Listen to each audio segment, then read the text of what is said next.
Hello, and welcome to our presentation on emergency preparedness. We found the following information helpful in preparing for a natural disaster. Natural disasters can occur at any moment. Floods, tornadoes, hurricanes, snowstorms, and earthquakes are examples of natural disasters that can leave people in dire situations, especially if they are unprepared. These adverse events can leave people without food, water, electricity, and shelter. Being prepared for these situations can help alleviate a lot of the worry and stress that comes when disaster strikes. Emergency preparedness refers to the steps necessary to make sure you are safe before, during, and after a natural disaster occurs. Emergency preparedness ensures that you will have the proper necessities to help you survive through the aftermath of a natural disaster.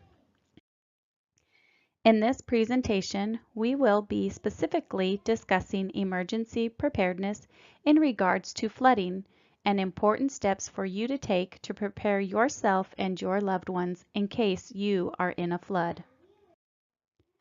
There are different types of floods. Heavy rain or melting snow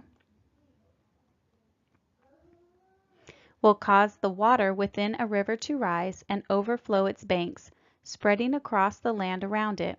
This type of flooding is referred to as overbank flooding. These types of flood are generally slow-moving. Sometimes flooding occurs quickly, causing a flash flood. These types of floods are characterized by a rapid rise of fast-moving water and are extremely dangerous. Flash floods carry debris that can damage structures and injure people. Coastal flooding occurs along the edges of oceans and is driven predominantly by storm surges and wave damage. A storm surge is an abnormal rise of water generated by a storm due to wind and atmospheric pressure changes. At the same time, waves breaking along the shoreline strike beaches and structures. Coastal flooding is usually connected to hurricanes, tsunamis, or tropical storms. This kind of flooding can cause significant damage. In early October 2016, Hurricane Matthew rolled across several states, causing large amounts of flooding. Winds reached as high as 75 miles per hour, and record amounts of rain fell. Storm surges reached above 9 feet in an area off the coast of Florida, where water was reported to be 2.5 feet above ground level. Record rainfall was reported in Florida, Georgia, North Carolina, South Carolina, and Virginia, and over 17 inches of rain fell in Savannah, Georgia. People were trapped in their homes, their vehicles were swept away, power lines were knocked down, and the interstates were closed due to the massive amounts of flooding. In lieu of Hurricane Matthew, the Federal Emergency Management Agency, or FEMA, issued information on their website regarding safety and preparedness tips for those in the path of the hurricane. People were advised to become familiar with evacuation routes, have a communication plan, keep a battery-powered radio handy, and have a plan for their pets. Having an emergency plan in situations like this is important. Being prepared is key for getting through a natural disaster. There are many different aspects to being prepared for a natural disaster. The amount of food and water necessary for the daily survival of a person needs to be determined prior to an emergency and stocked up upon. Medical supplies are important as well, especially for those who take medications on a regular basis. Sanitation needs should also be planned for. Food and water for pets is important to remember as well. Having an emergency plan, such as staying put or going out to a safer place, needs to be talked about and planned for. Communication devices are important so that you can stay in contact with family and receive news and updates. In all types of natural disasters, emergency preparedness is key to being able to overcome the devastating effects that will follow. Following 3 basic steps outlined by the Red Cross can help you become prepared for an emergency. Step 1, be informed. Step 2, make a plan. And step 3, get a kit.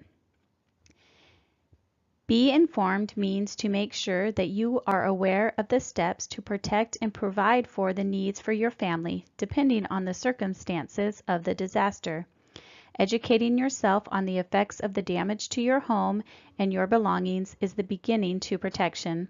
Also, making sure you understand the terminology used can help you stay better informed. Making a plan is an important part of being prepared.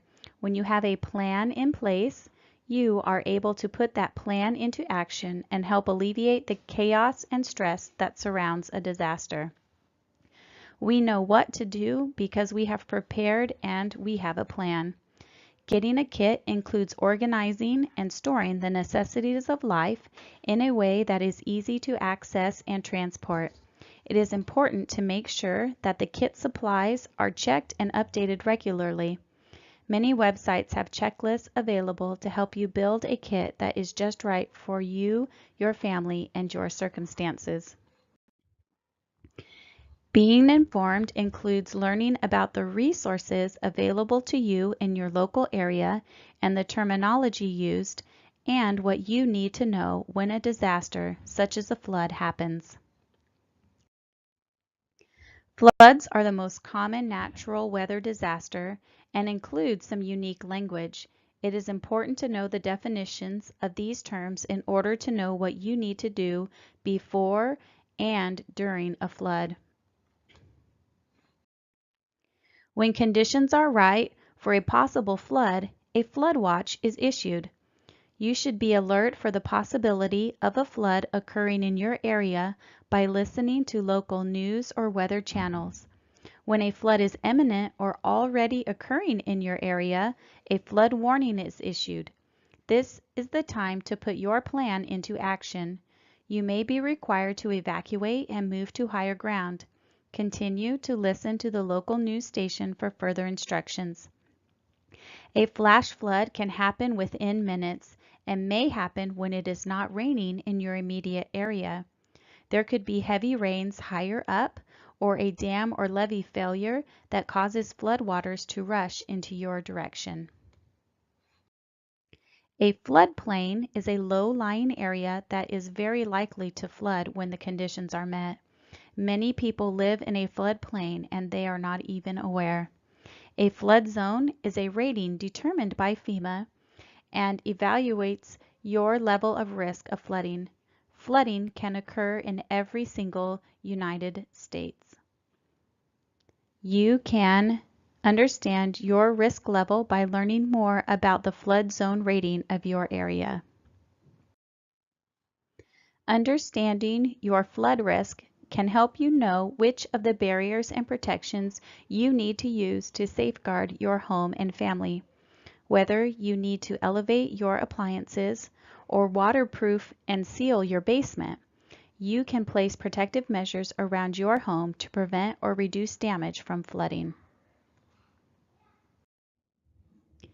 Being informed includes having a basic understanding of safety that you can use to protect yourself and your loved ones. Common sense can protect you and your family members from devastating consequences. Do not enter moving water. You increase your risk of drowning, regardless of your ability to swim. Swiftly moving water can be deadly. Being prepared and knowing the local emergency routes can provide a safe and fast route to a safer area. A disaster can strike quickly and without warning. It could force you to evacuate your neighborhood or confine you to your home. What would you do if basic services such as water, gas, electricity, and phone were not available? Local officials and relief workers will be on the scene after a disaster, but they cannot reach everyone right away. You must make a plan. Are you ready for an emergency?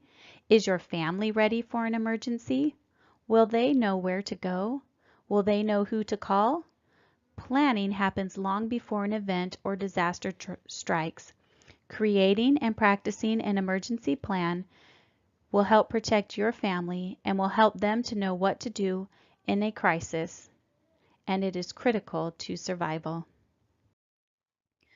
One way your family can be prepared is to have a list of emergency contacts. It is important to keep a list at home by the phone and to have one for each person that they keep on themselves. Include all the contact information and different phone numbers is important when trying to reach somebody in an emergency. The cards can be printed and carried in purses, wallets, and backpacks. Including a list and a plan to keep at home can help remind members of the family what they need to do and who they need to call. What do you need to do when a flood occurs? You put your plan into action. You keep informed of what is going on. You gather your supplies and make preparations to evacuate if necessary. If you find yourself in water, you need to get to higher ground. Moving water can be deadly. Prepare for the possibility of evacuation. It is important to protect your belongings by preparing your home as well. Turn off utilities if instructed and secure outdoor furniture and belongings. If you get separated, you should have a plan and a location to meet. It is wise to have a second location in case you cannot get to the first one. Make sure that each member of your family knows where to meet and how to get there by various routes. Choose an emergency contact person who is not in the area. Sometimes it is easier to text or call someone long distance if the local phone lines are overloaded or out of service. Remember, a local person might be experiencing the same flood. Having a long distance contact can also help when you get separated to provide a way for each member of the family to let them know that they are okay and to ease the worry of all family members. What if you must evacuate? Decide where you would go and what route you would take to get there. You may choose a hotel, a friend's home, or a family member's home, or an emergency shelter location. Wherever you go, make sure that each member of your family knows how to get there. The most important thing you can do to protect your pets is to take them with you when you evacuate. Animals left inside your home can escape through storm-damaged areas such as broken windows or doors. Animals turned loose to fend for themselves are likely to become victims of exposure, starvation, predators, contaminated food or water, or an accident. Leaving dogs tied or chained outside in a disaster is a death sentence. If you leave, even if you think it will only be for a few hours, take your animals with you. Once you leave, you have no way of knowing how long you will be kept out of the area, and you may not be able to get back to your pets. When you are making your emergency plan, you should prepare an emergency kit. It is important to make sure you store the kit in a safe and easily accessible location. It is also important to check and update it regularly, ensuring that there are adequate supplies for your changing family needs. Having an adequate supply of clean water is fundamental and vital to survival. You also need to make sure that you have the equipment to utilize the food you have brought. It would do you no good to have canned food and no can opener. A multi-purpose tool is lightweight and extremely valuable in emergency situations. Having equipment to provide light and first aid to injured family members is also essential. Communication will be very important during a flood. Make sure that you have a way to contact others and to keep informed of changes that are occurring. Money would be good to have just in case. Hopefully, you will have everything you need. There may not be the chance to purchase supplies in the middle of an emergency. The internet has various websites that have checklists of supplies. Use the tools that you have to make sure that your family is safe. Check out multiple sites to help you put together a kit that will have all of the supplies that you and your family members need in an emergency. You also don't want to forget to bring along important documents and contact information on insurance policies. You may need these in order to get additional help. Return home only when the authorities say it is safe to do so. Electrical power and natural gas or propane tanks should be shut off to avoid fire, electrocution, or explosions. Try to return to your home during the daytime so that you do not have to use any lights. Use of battery-powered flashlights and lanterns rather than candles, gas lanterns, or torches are safer. If you smell gas or suspect a leak, turn off the main gas valve, open all the windows, and leave the house immediately. Notify the gas company, the police or fire department, or state fire marshal's office, and do not turn on the lights or do anything that could cause a spark. It is also important not to return to the house until you are told it is safe to do so. Your electrical system may also be damaged. If you see frayed wiring or sparks, or if there is an odor of something burning but no visible fire, you should immediately shut off the electrical system at the circuit breaker. Avoid any downed power lines, particularly those in water. Avoid wading in standing water, which also may contain glass or metal fragments. You should consult your utility company about using electrical equipment, including power generators. Be aware that it is against the law and a violation of electrical codes to conduct generators to your home's electrical circuits without the approved automatic interrupt devices. If a generator is online, when an electrical service is restored, it can become a major fire hazard. In addition, the improper connection of a generator to your home's electrical circuits may endanger line workers helping to restore power in your area. All electrical equipment and appliances must be completely dry before returning them to service. It is advisable to have a certified electrician check these items to see if there is any question. Also, remember not to operate any gas-powered equipment indoors due to carbon monoxide poisoning risk. Another important thing to remember is to take photographs of the damage to your property to have later for insurance purposes. When you do return home, it is important to continue to monitor for dangers and hazards in and around your home.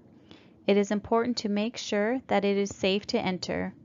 Once you have been cleared to return home, it is important to clean and dry your home. Make sure that you are protecting yourself from mold and sewage by wearing protective clothing. Do not let your kids play around in the damaged areas. Be aware of areas where floodwaters have receded and watch out for debris. Floodwaters often erode roads and walkways. Do not attempt to drive through areas that are still flooded. Avoid standing water as it may be electrically charged from underground or downed power lines that you cannot see. Standing water is also a source of many health and infections risks. Be careful where you walk. Mud is slippery and may be covering sharp objects and other hazards. Animals that have been affected by the flood should be handled appropriately. You do not want to come in contact with wild or dangerous animals. Safety needs to remain a top priority. Preparing for a flood or other natural disaster is very important for the safety and well-being of all family members. When we are prepared, we can avoid confusion and chaos, and we help prevent injuries and property damage. We want to thank you for viewing our presentation and hope you have learned something that will help protect you and your loved ones. We challenge you to work together with your family members to become prepared for an emergency. Be informed, make a plan, and prepare a kit so that you will be ready for whatever comes your way.